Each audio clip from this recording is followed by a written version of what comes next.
നിലവിൽ എന്തായാലും അവസാനത്തെ ആളുകളെയും താഴേക്ക് ഇറക്കുകയാണ്. അത് അതിലെ ജീവനക്കാരനായിരുന്നു അല്ലേ? ഈ സ്ഥാപനത്തിലെ ജീവനക്കാരനാണ് അവിടെ അവസാനം ഉള്ളതെന്ന് തോന്നുന്നു അല്ലേ രാഹുൽ?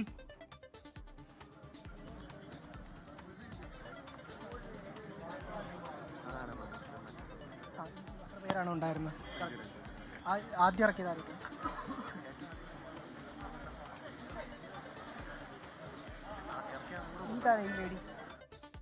അല്ല, അത് അവിടെ നമ്മൾ കരുതിയതിനേക്കാൾ കൂടുതൽ ആളുകൾ ഉണ്ടായിരുന്നോ എന്ന് സംശയമുണ്ട്. ഇപ്പോഴതിൽ അവിടെ ഉണ്ടായിരുന്ന ഒരു സ്ത്രീയാണ് താഴേക്ക് വരുന്നത്. അത് ഫയർഫോഴ്സ് ഉദ്യോഗസ്ഥൻ പോയ ശേഷം അദ്ദേഹം സുരക്ഷാ സംവിധാനങ്ങളൊക്കെ ഒരുക്കി അവരെ താഴേക്ക് കൊണ്ടുവരികയാണ്. ഒരു പക്ഷേ 5 എന്നുള്ളതിനേക്കാൾ കൂടുതൽ ആളുകൾ അതിലെ ഉണ്ടായിരുന്നോ എന്ന് സംശയമുണ്ട്. ഒരു പക്ഷേ രാഹുലിനത് വിശദീകരിക്കാൻ കഴിയുമായിരിക്കും. രാഹുൽ, ഇത് അപ്പോൾ 5 എന്നതായിരുന്നില്ല, അത് കൂടുതൽ ആളുകൾ ഉണ്ടായിരുന്നോ? അങ്ങനെയാണോ നമ്മൾ കരുതേണ്ടത്? അങ്ങനെയാണ്. ഒരാൾ കൂടി ഉണ്ടായിരുന്നു, അതിൽ അധികമായിട്ട് ഒരാൾ കൂടി ഉണ്ടായിരുന്നു, ഒരു വനിതാ സ്റ്റാഫ് കൂടി ഉണ്ടായിരുന്നു. അങ്ങനെ 6 പേരാണ് ഉണ്ടായിരുന്നതെന്നാണ് നമുക്ക് മനസ്സിലാക്കാൻ കഴിയുന്നത്. ജീവനക്കാർ 2 ജീവനക്കാരുണ്ടായിരുന്നു. അങ്ങനെയാണ് 2 ജീവനക്കാരുണ്ടായിരുന്നു. അത് ഇവിടുത്തെ ഇതിന്റെ സ്കൈഡൈവിംഗ് ജീവനക്കാർ. ഇതിന്റെ മുകളിൽ എത്ര പേരുണ്ടായിരുന്നു ജീവനക്കാർ? 2 പേരുണ്ട്. 2 പേര് ജീവനക്കാർ. ഇനി ഒരാളും കൂടി ഉണ്ട്. അങ്ങനെ അപ്പോൾ 2 ജീവനക്കാരായിരുന്നു ഉണ്ടായിരുന്നത്. 4 വിനോദസഞ്ചാരികളും 2 കുട്ടികൾ ഉൾപ്പെടുന്ന 4 പേരുടെ സംഘം, അതുപോലെ തന്നെ 2 ജീവനക്കാരും ഉണ്ടായിരുന്നു. 6 പേരായിരുന്നു അപ്പോൾ മൊത്തത്തിൽ ഉണ്ടായിരുന്നു എന്നുള്ളതാണ് ഈ ഘട്ടത്തിൽ നമുക്ക് മനസ്സിലാക്കാൻ കഴിയുന്നത്. എന്തായാലും ആ കുട്ടികളുടെ രക്ഷിതാക്കളൊക്കെ, മാതാവാണ് ഇപ്പോൾ വന്നത്, ഇപ്പോൾ ഇറക്കിയ ആ ജീവനക്കാരിയുടെ മാതാവാണ് എത്തിയത്. അവരൊക്കെ വലിയ ആശങ്കയിലും വലിയ ഭയത്തിലുമായിരുന്നു എന്നാണ്. അങ്ങനെയാണോ? എന്തായാലും ആശങ്കപ്പെടേണ്ട സാഹചര്യമില്ല, പേടിക്കാനൊന്നുമില്ല എന്നുള്ളതാണ് മനസ്സിലാവുകയും ചെയ്തത്. ഇത് ആ ജീവനക്കാരിയാണ്, അവരുടെ മുഖത്ത് പേടിയൊന്നുമില്ല. ചേച്ചി, എന്താ സംഭവിച്ചത്? കുഴപ്പമൊന്നുമില്ല, പ്രശ്നമൊന്നുമില്ല. ഇല്ല, കുഴപ്പമൊന്നുമില്ല. എന്നാ നമുക്ക് അറിഞ്ഞു വരുന്നുള്ളൂ. കുഴപ്പമൊന്നുമില്ലായിരുന്നു, പ്രശ്നമൊന്നുമില്ല. പേടിക്കേണ്ടതായിട്ടൊന്നും. എന്താ ക്രെയിൻ്റെ എന്തോ പ്രശ്നം, അല്ലാതെ വേറെ പ്രശ്നമൊന്നുമില്ല. പേടിക്കേണ്ടതായിട്ടൊന്നുമില്ല. ഇല്ല, പേടിക്കേണ്ടൊന്നുമില്ല. നമുക്ക് ഇവിടുന്ന് കറക്റ്റ് കാര്യങ്ങളെല്ലാം അറിയിച്ചോണ്ടേ ഇരുന്നത്. അതുകൊണ്ട് പിന്നെ ടെൻഷൻ ആവേണ്ട കാര്യമില്ലല്ലോ. എല്ലാവരും ഓക്കെ ആയിരുന്നു. നമുക്ക് ഇതിന് മുന്നേ ഇതിനുള്ള ട്രെയിനിങ് കിട്ടിയിട്ടുണ്ട്. അതുകൊണ്ട് പിന്നെ ടെൻഷൻ അടിക്കേണ്ട കാര്യമില്ലല്ലോ. എത്ര പേരുണ്ടായിരുന്നു മൊത്തത്തിൽ? ഞങ്ങൾ 5 പേരായിരുന്നു. ഒരു 2 പിള്ളേരും ഞങ്ങൾ 3 പേരായിരുന്നു ഉണ്ടായിരുന്നു. അവര് കോഴിക്കോട്ടുകാരായിരുന്നു.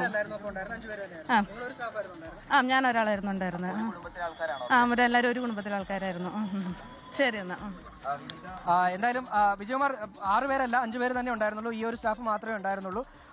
അവർക്ക് കൃത്യമായിട്ടുള്ള പരിശീലനം, ഇങ്ങനെ സംഭവിച്ചു കഴിഞ്ഞാൽ എന്താണ് ചെയ്യേണ്ടതെന്നുള്ള കൃത്യമായിട്ടുള്ള പരിശീലനം ലഭ്യമായിരുന്നു എന്നുള്ളതാണ്. അപ്പോൾ അധികമായിട്ടുള്ളത് പിന്നീട് ആദ്യം ഇതിൽ രക്ഷാപ്രവർത്തനത്തിന് വേണ്ടി കയറിയ ആളാകാനാണ് സാധ്യത. ഫയർഫോഴ്സിന്റെ ഉദ്യോഗസ്ഥർ ആണ് എന്നുള്ളതാണ് നമുക്ക് മനസ്സിലാക്കാൻ കഴിയുന്നത്. എന്തായാലും കൂടുതൽ ആളുകൾ ഉണ്ടായിരുന്നില്ല, 5 പേർ തന്നെയാണ്. ഇവിടെ നിന്നുള്ള ആളുകൾ കൃത്യമായിട്ടുള്ള വിവരം തന്നെയാണ് നൽകുകയും ചെയ്തിട്ടുള്ളത്.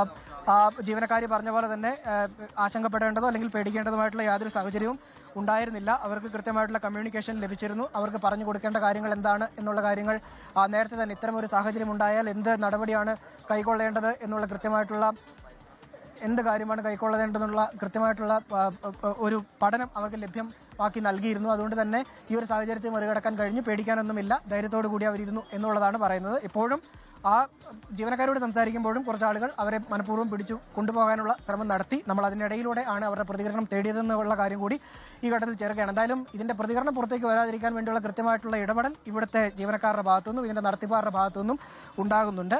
അതെന്ത് തന്നെ ആയാലും പിന്നീട് നമുക്കതിൽ കൂടുതൽ വ്യക്തത വരുത്തുകയും ചെയ്യാം. ഇനി ഇതിന്റെ നടത്തിപ്പുമായി ബന്ധപ്പെട്ട്, ഇതിന്റെ ഈ പ്രവർത്തനവുമായി ബന്ധപ്പെട്ടുള്ള മറ്റ് കാര്യങ്ങൾ, ഈ അഡ്വഞ്ചർ ടൂറിസത്തിന്റെ കീഴിൽ വരുന്ന ഈ പദ്ധതിക്ക് ഏത് വിധേനയാണ് അനുമതി ലഭ്യമായിരുന്നത്, പഞ്ചായത്തിന്റെ മാത്രമാണ് അനുമതി ഉണ്ടായിരുന്നത് എന്നുള്ള കാര്യം നമുക്ക് മനസ്സിലാകുന്നുണ്ട്. നമ്മുടെ ഒരു അന്വേഷണത്തിൽ മനസ്സിലാകുന്ന ഒരു പ്രാദേശിക BJP നേതാവിന്റെ അതുപോലെ തന്നെ CPIM നേതാവിന്റെ ഉടമസ്ഥതയിലാണ് ഇതിന്റെ പ്രവർത്തനം എന്നുള്ളതാണ്. അവരിൽ നിന്നും കൂടുതൽ വിശദാംശങ്ങൾ തേടിയതിനു ശേഷം അത്തരം കാര്യങ്ങളിൽ നമുക്ക് കൂടുതൽ വ്യക്തത വരുത്താൻ കഴിയും എന്നുള്ളതാണ്.